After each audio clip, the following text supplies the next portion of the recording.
that's the only thing I really wanted to mention. So let's jump into required viewing. Again, this is my pick from 2 weeks ago. I picked this movie called The Dry. This is like a crime drama mystery.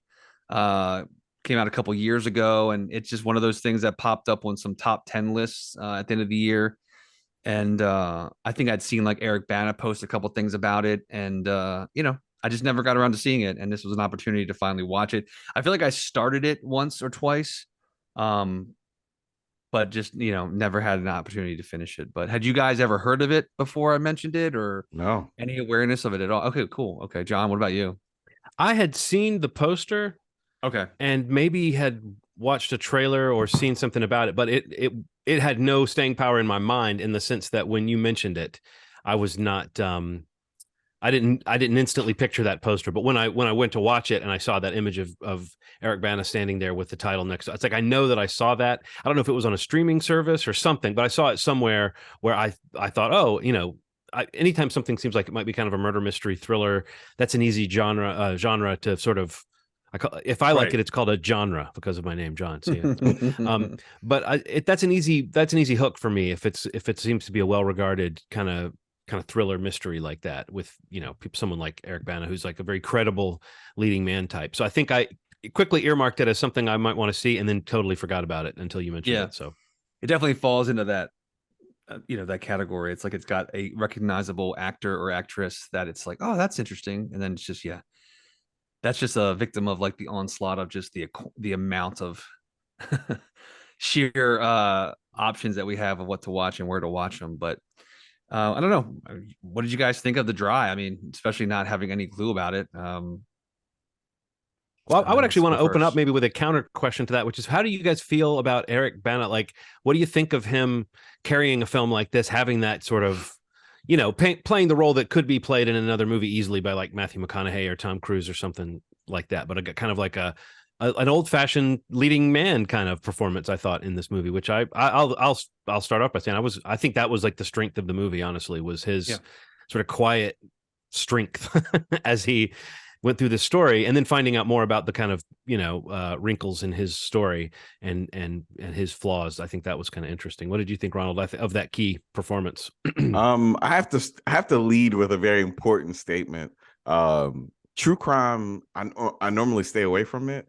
Kind of does something. Crime. You mean just crime? Crime, yeah. Crime. So I didn't mean to see true crime. Crime, just in general, but that specific kind of small town stuff, it messes with me. It does something to me. Death is very like real for me, and it affects me very deeply.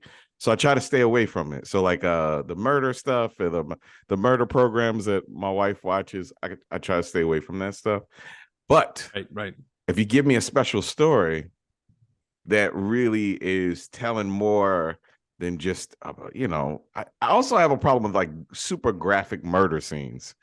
Sure. But if you give me a good story, I might give it a chance. And this kind of felt like one thing that's really interesting is Eric Bana, being as handsome as he is, seeing people dump on him for an hour and a half is really crazy, because they typically leads don't take on stuff where they're basically the butt of every attack and joke and insult.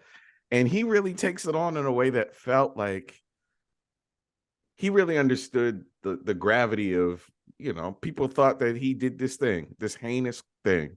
He understands how they could think it. But well, we think it. I mean, I watching the movie, you're beginning to think it, or at least it never leaves your mind that it could be possible. I mean, I feel like the movie leaves it, that question is open the whole time until we see that final moment. Yeah, but it's almost like his redemption comes in the fact that we know that what he's carrying is not that regret, but a regret for all the other stuff, because he definitely is carrying some pain and regret that we just don't really know the heart of it.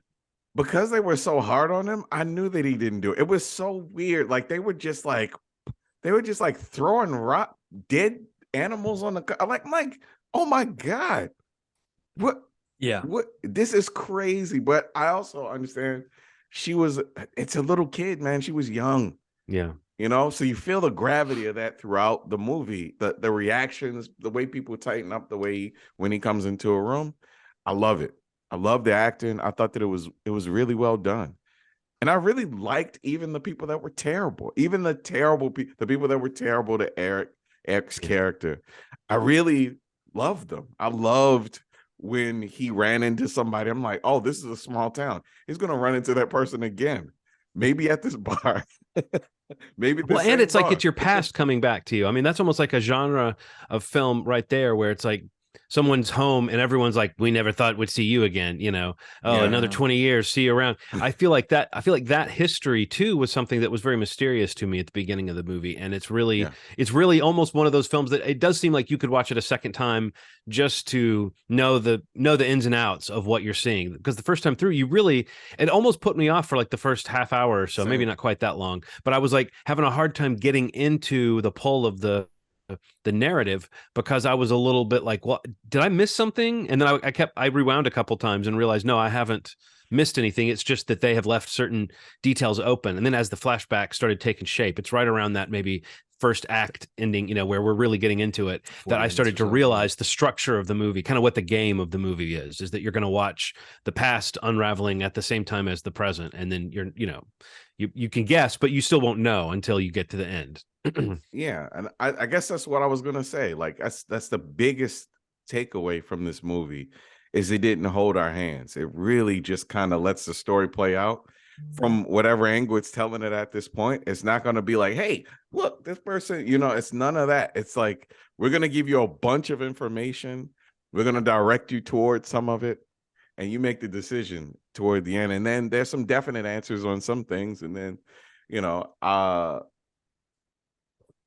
I would have been okay if they didn't explain the murder, the Eric Bana murder, like that whole situation. I would have been okay if they didn't explain that. Right. But the fact that they did was heartbreaking. It was heartbreaking. It's just a credit to the storytelling. It just was a really well told. Felt tight, felt slow, but then I'm realizing, like, oh, it's at the end. Like, oh.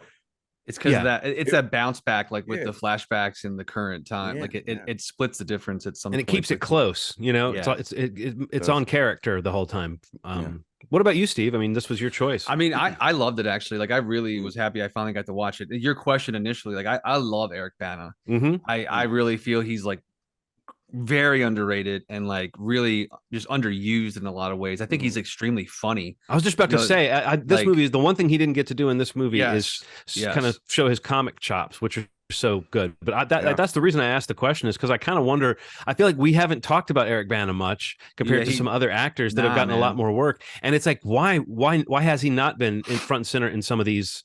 Like he could have easily been one of the guys in The Nice Guys or something like that, like that type of role where you get to be funny and or physical, like a Guy Ritchie movie or something. Like there's a physical quality to his roles and a timing that he has. But I kind of agree with what Ronald said, because we know all that about him. It was fun watching him play this reserved guy who's very much like, because he's this special policeman, everybody kind of opens up to him. Like even the cop just starts opening up to him when he meets. And that guy was great. Keira was great. Yeah, so good. You know what he was great in that I kept picturing after this. Remember he played Schmidt in the season of Fargo, where he was like, we met Schmidt in the earlier season, and he was like this pudgy, lazy, like a middle management type cop who just wanted to do the bare minimum, and everyone hates him. But when we find out we're seeing young Schmidt, the fun was seeing that he had a little bit of heart. Like that he actually wasn't always that guy who was sort of just shiftless. And I thought that was a fun performance. And so I was really watching him in this, and it was his physical. He does play nervy, edgy, kind of wiry guys who aren't like, you felt like he was about to throw up that whole time when he was in the murder scene. And throughout the movie, it feels like he's afraid of what he might have to do to like, or what he might have to go into. But I thought that character was great. But just as an example, that's the kind of character that you get in this sort of noirish thriller. But Eric Bana is bouncing off of him, but he's not playing that. I mean, again, that he's playing the much more quiet, stern character. But everyone's just telling their story to him. When he comes around, you just hear other people kind of talk at him, to your point, Ronald, where it's like he has to do a lot of listening. I feel like he definitely had a moment though, like where he was like the guy. In terms of like what he was in and how often he was in things. And I feel like when he had that run, I always felt like he was always pretty great in what he was in. Like looking through his, back at that I don't know. I guess that run in like the late '90s. Well, I guess it goes back as far as like probably the late '90s, early 2000s. But like, Black Hawk Down and Troy and Hulk and I mean Munich, I think is probably one of his best performances. But in a lot of those, or even Chopper, going back to what a lot of people kind of first saw him in, like those roles are all kind of, I don't know, of a kind maybe, but knowing and I have listened to him on a couple podcasts where he like really kind of, I never knew it, but I've always felt that he was very funny. But like that's kind of where he got his start. Like he was like a stand-up comedian. Yeah. Like, and he had his own show in Australia and like, like a variety show and doing impressions and things like that, which is just hilarious. But yeah, I don't know, like this pacing and this performance is kind of definitely like more of a lay back and let it happen or watch it happen or kind of thing. Laconic, kind of. Yeah, very, very. And he definitely has that presence though, like that's like you've mentioned it, John, like a special kind of cop, or the presence that he brings from his role or his job back to town with him, but even just his physical presence. Like I feel like in those scenes, like even with the local cop with Keir O'Donnell and around some of the locals, like he just yeah, I don't know, like I feel like he is kind of like a leading man. Like he just never Yes. really launched and took off like I think people thought he would, but I've always thought he's great. But in this, I thought he was really good, and I really liked. Keir O'Donnell's really good in this, and Genevieve O'Reilly from Andor. Most people know her from most recently. She had that But devastating scene with him. I thought she was fantastic in that Oh, moment where man. so he good. sort of accuses her, or in the course of his job has to ask her, wait a minute, Yep. did you have something to do with this murder? And they've just had this really sweet, like opening up to each other kind of intimacy that you could tell for her may not be something she's so willingly gives away, and it just shatters her. I thought she played that moment great. like She was great. there's a brief moment where you see her kind of catch her breath and then decide like, wait, what the fuck, get out of here, but like that was so brutal because you want both of them to have that moment. I guess I'm not, it wasn't a romance, but I did want them both to have that little moment of comfort from each other, and you realize that the situation is about to rip that away. Yeah. Right. Keir O'Donnell's wife, Miranda Tapsell, who plays Rita, she wasn't on the screen very much, but she made an impact on me. It's just that those really strong people that are protecting their significant others and don't want, super strong women, really looking out for their husbands. I just felt it. I felt that I feel like we've all kind of felt that energy at some point from our significant others. Just like that protection that they have that a lot of people don't talk about enough. I'll sing it from the rooftops, but I know what you mean. It's like there's this sense that like you've got some, it's also witnessing someone be a mother and realizing then, oh, she's been doing some of that mama bear stuff for me, whether it's something I've thought about when it was happening or not. But yeah, you do. I think that is something that you notice in your mate. But I thought the same thing, Ronald. She was a really cool, like seeing that he had her kind of backing him up allowed you to understand how this kind of skittish guy might survive Oh man, this world.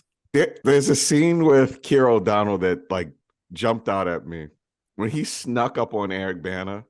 Oh God, like in the hallway, like he got the drop on him, and he's like, "Why did you not tell me about it?" I love that because it's like, no, that was a great moment.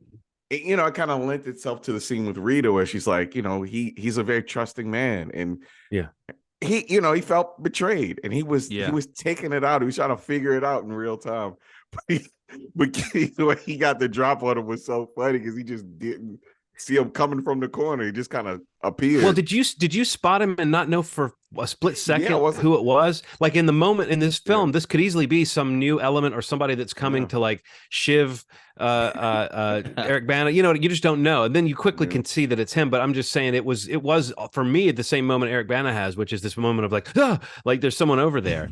But I like the way he was kind of scared, but instantly is like, oh no, it's him. But there's still a moment of like, okay, that like this past is catching up with him, and you can see that it's very painful to him to have to like feel like he was deceiving somebody that he's got He seems to like him. I guess that's the thing with the laconic characters. You never know for sure how much people are getting to them, but you can see that he's, that's the strength of an actor like Eric Bana, is that he can play the stern outside while he's also showing you like something in the eyes is telling you like he likes whatever his name was, Reiko. Reiko, yeah. Yeah. Yeah. Oh, so did you know there's a sequel to the book that is now being made into a sequel to the movie, I believe. Really? Oh wow, no, Yeah. I didn't know that. Oh, wow. And that it's based on a book is no surprise when you see a Yeah, movie I with this saw that kind it of was based on a structure. book, yeah. And it makes sense that it would be based on a book. Same people, or It said a sequel, so I'm guessing yeah, but I don't know if that just means Eric Bana is in a different place on the case, or does it mean like another reason he goes home? We should mention the reason it was called The Dry is because the town is like in the middle of a drought that has been going on for the better part of a year. And I love that. I thought that was an interesting, that was an interesting backdrop. It reminded me of not that this movie has quite the scope and story of like Chinatown, but in Chinatown, the way like the water shortage and like I like when thrillers have something like that going on in the background of the world that lends, something unique to this place. This place has a sort of desolate, dry quality. Another scene I thought was really good, a short scene, but the parents of, I guess it was those Luke's parents that he visited? Like the older couple that the guy follows him out to the car and basically says, "I know you lied that day." Like just because he knows that the dad of Luke knew that Luke's story wasn't true, and he knew that Eric Bana's character's story was aligned with Luke's story, and so he knew therefore that he was lying too. I just thought that was one of the first clues we had that something was up from that day. And I'll swear I thought that it was that Luke killed Ellie and that Eric Bana had helped him cover it up. That's the way I thought that was going to go. So in the end, I didn't think that Eric Bana did something bad, but I did wonder, like, did something happen and he accidentally, dropped her or something? I don't know. I just kept wondering how it could have turned so bad. But in the end, if anyone's listening to this to avoid watching the movie, we should tell them the dad ends up being the one who killed her, because he finds out she's wanting to leave town. And that is really crazy because the dad is one of the most aggressive accusers of Eric Bana's character, is he senile? Like, is he? I think he is. Senile? I think he is senile, but I also think that there's like there's a denial element to his like almost like the guy's it almost seems like he's an old drunk who's just never quite touching reality completely. Man, so that means that's truly fucked up. That the thing that bothered me the most, that stuck with me the most, was that scene when they find the body and he kind of howls. He kind of falls to the ground and howls. Yeah. That hurts. Now I'm thinking about, like, he was faking that. Yeah. Right. Or his guilt and pain was coming out in that moment, and it was hard to right. I mean, I'm not trying to give him credit. I'm just saying it's an interesting thing because he could be either thing. It could be what have I done that's coming out, and it also could be him going, "Oh my God, it's a total fake performance." Right, yeah. And if Eric Bana kind of knew, I don't know. You wonder because he's standing up on the hillside watching him do that. Remember, we see him up there. Yeah, yeah. So I wonder what he knew about, what had happened. So, and we haven't even mentioned the other murder is like this other crazy money embezzling thing where this kind of wormy guy is responsible for it. That was crazy to me. And then he tries to set himself on fire. That really went to some wild places. But even that was filmed in a way that wasn't spoon feeding you what was happening. Yeah. You had to kind of put together once they were at the hospital, like who had been hurt and what had, and everyone survived. But, luckily Eric Bana was still pretty. It was sneaky the way that he came into that situation, because you're like, okay, he's gonna be like his assistant, like the assistant that's outside of the law. That right, he's going to be the guy with the wait a minute, I found the file. You could tell that actor was going to come back into it though. His earlier scene, it felt like he had too much of a hairdo and too much of like the costume department gave him too much of a thing to not, need him. Because I wondered, was he famous? I was like, is that some Australian guy that I just don't know? Because he seemed he had too much character just to be the guy that's in the one scene. Yeah. Which I'm glad that my instincts were correct. But no, that was that whole plot was crazy. There's a bunch of like really good acting. Okay, last thing I'm going to talk about when the firemen got beat up and they were in the back and they basically found out that those two were dating, right? That the two guys were together. that the doctor was Yeah. dating the okay. Eric Bana's reaction, he's just like, yeah, it's fine. Like, you know, this Yeah. is I'm fine with how you this is what I'm worried about. I'm worried about a murder. This is Mhm. Right. your relationship isn't the least of my concern. But Right. he played it in a way that was so like subtle, so like what a friend would do. What a friend would do. You know, if they're helping somebody, oh, nah, it's fine. Like that's it. I'm not gonna stop being your friend tomorrow for you telling me this. I just Right. love that. I love that scene. And Eric Bana played it really well. He could have been kind of like too, oh no, you Right, know, right. get a Well, little it's too that it's back to that laconic thing I keep mentioning, but it's like that character doesn't give you too much, and as a course of that, he's not giving other characters in his world too much either, Mhm. you know. And so you see how in some ways he's kind of stunted and closed off, but in some ways you appreciate that someone like that just basically keeps it together, and that if he did have this dark secret, he at least I don't know. He's not like a toxic. He's not one of those. He's not going around cracking heads and being toxic. He's actually Yeah. a pretty stabilizing force in the story. But we don't quite know how much to trust him ourselves until we get to the end. Yeah, for Um, sure. So no, Just I enjoyed it.